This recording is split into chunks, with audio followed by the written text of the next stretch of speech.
এটা 23,500, 18,500 টাকা দাম, 18,500।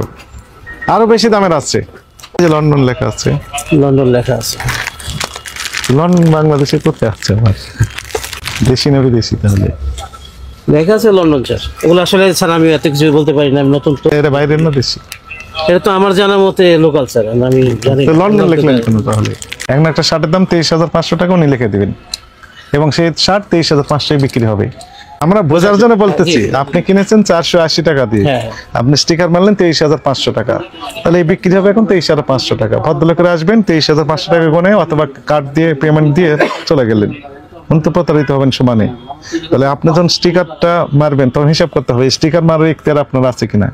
মেয়াদ যেখানে উত্তীর্ণ হয়েছে সেখানে স্টিকার মেরে দিয়েছে, এমআরপি এত টাকা। এই যে দেখলেন, থামান থামান থামান থামান থামান, আমার কথা হলো, এই যে মেয়াদ নেই, স্টিকার মেরে দিয়েছেন। নভেম্বর 2023-এ মেয়াদ শেষ হয়েছে, তারপর স্টিকার মেরে দিয়েছেন 850 টাকা এমআরপি। 19 সালে তৈরি, 22 সালে মেয়াদ শেষ, 22 সালের মেয়াদ শেষ, তাহলে 23, 24, 25 3 বছর আগে